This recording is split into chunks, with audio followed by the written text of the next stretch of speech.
aqui a cultura inuit local, né, era uma cultura que dependia da caça, vivia na natureza. E tanto aqui como na Groenlândia, a gente viu isso em 2005, né, foram áreas que foram aculturadas, na Groenlândia pela Dinamarca e aqui no Canadá pelo governo canadense, né, no Ártico. São povos inuits da mesma origem, mas o fenômeno que acontece no Canadá e na Groenlândia é bem semelhante.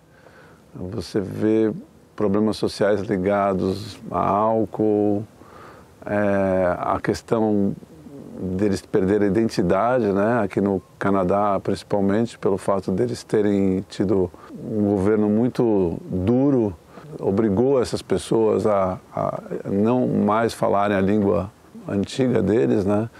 Isso não acontece na Groenlândia, mas aqui no Canadá a gente percebeu isso. E por conta disso, todos os desdobramentos sociais, né? A gente vê, por exemplo, nas pequenas comunidades como aqui, muito lixo, muito descaso. Assim, eles mesmos orientam a gente, falar cuidado com os kids, eles sempre vão ter problema. Ou seja, não tem muito uma estrutura familiar, né? Parece que foi meio despedaçada, né? Eles estão entre uma civilização que está ligada a uma civilização moderna como o Canadá e o passado, né? Eles continuam caçando, mas são subsidiados, né, nas moradias, nas casas. Você, quando vê uma sociedade onde tem, parece que é um favor, né, alguma coisa que está sendo compensada, que foi tirada no passado, é muito difícil você ver um equilíbrio. Isso é um pouco chocante para nós, né, porque você vem para um lugar remoto, de natureza forte, e você imagina que você vai encontrar um lugar equilibrado, né? E não é o caso. Bom, o estilo de vida dos inuits em relação aos brasileiros é completamente diferente, porque a vida deles é 100% regida pela natureza, né? Imagina um lugar que você tem um inverno que chega a menos 60 graus, né? As pessoas ficam completamente trancadas dentro de casa, nos dias de mau tempo, nos dias de muito frio. No inverno eles também têm atividade de caça, né? Com o snowmobile. Eles são caçadores, né, originalmente, né? Isso não existe no Brasil, salvo as nossas reservas indígenas, mas a maioria da população é uma realidade completamente diferente da nossa, né? Eles têm hábitos muito diferentes do nosso, porque primeiro começa que a alimentação deles é muito restrita, né? É muito baseada na carne, né? Que é a carne da baleia, a carne da foca, ou do urso, ou do caribu, ou da pesca, né? E nossa vida, eu mesmo aqui sinto saudade de comer outras coisas que não são as nossas comidas do barco, porque no supermercado a gente não tem muita opção. As frutas que vêm para cá são frutas importadas, né, praticamente, né? Elas vêm de avião de longe, né? Para nós que somos brasileiros aqui, seria impossível viver aqui, né? Porque o custo de vida é altíssimo. Acho que é um dos lugares mais caros que eu estive na minha vida. Aqui, se a pessoa não tem uma estrutura para viver, ela não sobrevive, né? Começa das casas, que tem que ter toda a estrutura para aguentar essa temperatura. Os carros, os quadriciclos, o snowmobile, enfim, é uma vida muito diferente. Tem um estilo inuit de ser que a gente vê em todos os lugares, né? Eles usam um boné, óculos escuros e sempre um capuz, algum casaco com capuz. Todos. Eu sempre vi isso nos lugares que a gente passou. Primeiro, para eles, assim, de dia, eles não saem muito na rua, né? Saem muito à noite. Agora, no verão, a gente vê movimento de barco, gente na rua a partir das 5, 6 da tarde, por causa do calor. Para eles, 15, 16 graus já é uma temperatura alta. E a outra, essa luz, para eles, é muito forte. Então, eles estão sempre de óculos escuros.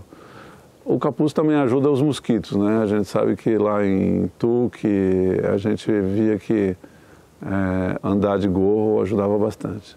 Se a gente tiver que comparar com o que a gente está acostumado, ou seja, temperaturas mais clementes, digamos Brasil, Europa, a maior diferença está ligada ao clima, né? Não existe a possibilidade de passar o inverno na rua.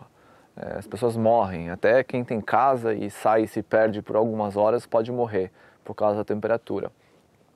Então isso faz que eles, por exemplo, não podem deixar alguém na rua, não tem homeless, não tem pessoa morando debaixo da ponte.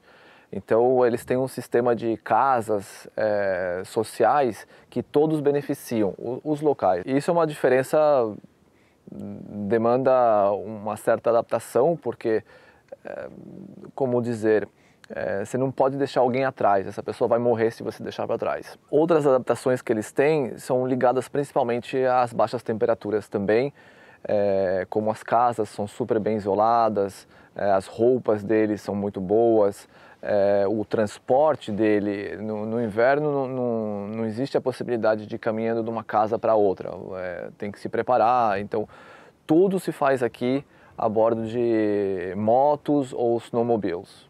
Existe muita logística e engenharia para fazer funcionar uma cidade como essa daqui de Cambridge Bay, por exemplo. Vamos começar por coisas básicas. Água. No inverno, com temperaturas de menos 30, menos 40, não existe tubulação que traz a água para as casas. A água congelaria instantaneamente. Então a água é entregue todos os dias por um caminhão em tanques que ficam perto das casas, assim eles ficam aquecidos. Isso demanda uma logística, uma organização bastante importante. Mesma coisa para as águas sujas, elas ficam embaixo das casas em tanques e todos os dias tem um caminhão que vem e leva, porque se o caminhão não vier todos os dias, essa água vai congelar e vai ficar um bloco e vai ficar assim o inverno inteiro. Não tem como pular um dia, não tem fim de semana, é o tempo todo. Tem que imaginar que isso tudo acontece de noite, porque no inverno não tem luz. Outra coisa que é interessante é que aqui todas as casas elas não têm contato com o solo, todas elas são suspensas por madeira ou metal para evitar a passagem no frio do solo para o resto da casa. O solo ele é feito de gelo, então em função do verão e inverno, no inverno congela, no verão derrete, então esse solo ele é meio mole e as casas mexem constantemente. Então a maioria das casas são de madeira para serem leves e tem uma certa flexibilidade. Outra coisa interessante que eles têm por aqui é que numa cidade como essa aqui em Cambridge Bay, que são 3.000 pessoas, ou seja, que é uma cidade bastante grande, eles têm uma só entrega anual de combustível e de coisas grandes, como carros, madeiras e coisas assim, que é por barco. Então, eles têm que saber o que eles vão precisar no ano todo. E não tem como, no meio do inverno, falar, acabou o gás, vamos pedir mais. Não existe isso. E também não adianta pedir muito, porque não vai saber onde colocar isso todo o estoque, né? Então isso demanda uma boa logística, uma boa organização, que obviamente eles vêm fazendo ao longo dos anos, mas demonstra um bom poder de organização por parte deles. O lixo é uma coisa que nos incomodou um pouco, né, nessa viagem. A maioria das cidades onde a gente passou, elas são relativamente sujas, digamos, as pessoas não prestam muita atenção nisso. E também eu posso imaginar que como estamos em ilhas, né, ou até se a gente estiver no continente, são cidades isoladas do resto. As pessoas concordam em pagar para trazer um carro novo, mas elas não necessariamente concordam em pagar para levar embora um carro velho. Então tudo é acumulado aqui no que eles chamam de dump e muitas vezes os carros não são compactados, eles ficam soltos por aí e tudo que é lixo doméstico, ou ele fica ali e ele voa ou eles queimam. Chegando aqui em Cambridge Bay, a gente viu uma fogueira enorme com uma fumaça bem preta saindo e eles estavam queimando lixo. Já em Tuque não. Em Tuque era um lixão. Era um lixão, que não sei, sinceramente eu não sei o que é melhor, mas era muito feio de ver. Outra coisa que a gente não necessariamente pensa, mas é também a produção de eletricidade.